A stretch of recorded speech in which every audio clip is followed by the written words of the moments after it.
Hi everyone, welcome to my channel Biocatalyst 2021. In this video, we will study the classification of kingdom fungi and we will also study the general characteristics of the first class of kingdom fungi, that is class Phycomycetes. So let's first start with the classification of kingdom fungi. Kingdom fungi is further classified into 4 classes. And the basis for this classification is morphology of mycelium, mode of spore formation and the type of fruiting bodies. So the fungi may have different kinds of mycelium, or it may have different spore formation method or different kinds of fruiting bodies. So on that basis, kingdom fungi is further classified into 4 classes: class Phycomycetes, class Ascomycetes, class Basidiomycetes and class Deuteromycetes. In this video, we will study the detail on class Phycomycetes. So let's start with the general characteristics of this class, that is class Phycomycetes. These organisms are commonly called algae fungi or algal fungi.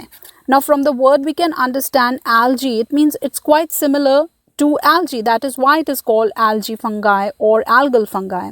And the similarity is actually on the basis of habitat and thallus. So they have a common kind of habitat and the kind of structure. That is why they are commonly called algae fungi or algal fungi. The habitat which is common is aquatic habitat. They are found close to water. On decaying wood they may be found, or they may be also found on moist and damp places. So this is the kind of habitat that they are found in. The next one is nutrition. We know that fungi do not have chlorophyll, and that is why they are heterotrophic. And these organisms in particular are parasites, and that too obligate parasites.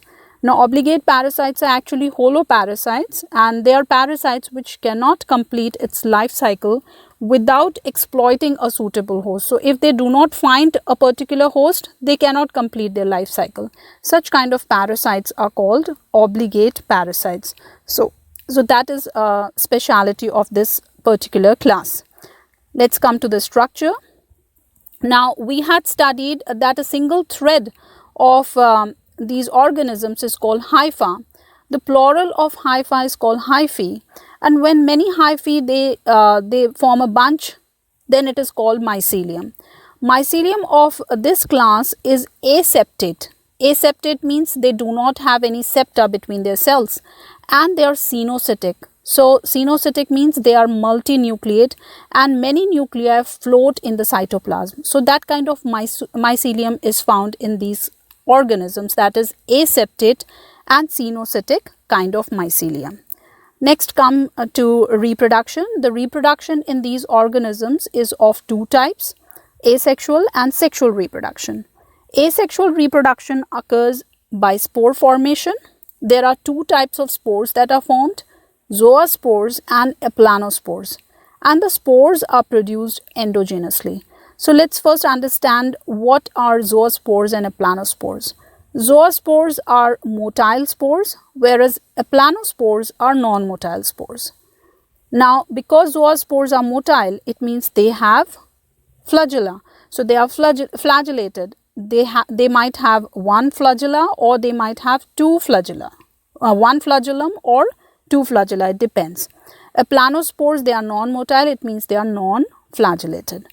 Then the spores are produced endogenously. Endogenously means they are produced inside the spore producing cell, and they are actually produced in the fruiting body which is called sporangium. So they are produced inside the cell of the sporangium, and when the sporangium is full, then it bursts and these spores are released. So that is the kind of endogenous spores which are found in these organisms. Now let's look into the sexual reproduction. Sexual reproduction can be isogamous, anisogamous and oogamous. Now what is isogamous? Isogamous means they have similar kinds of the gamete which is produced, that is a male and female if we are considering, then both are similar in structure.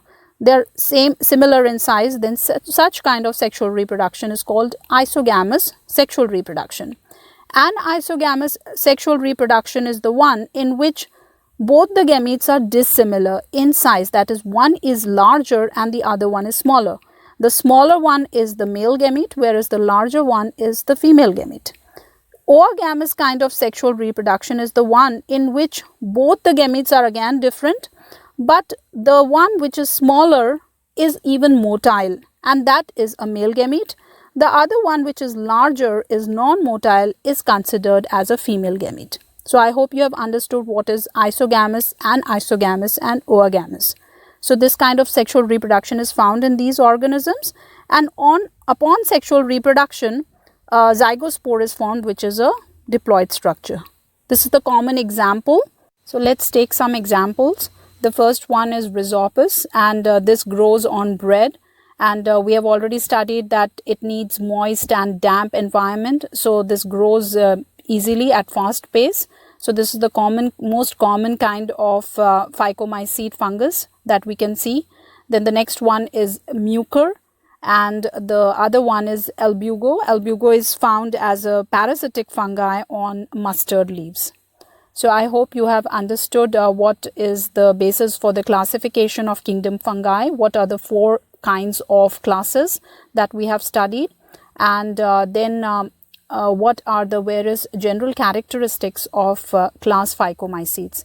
If you like my videos, then do subscribe my channel and do not forget to like, share or comment. Thank you.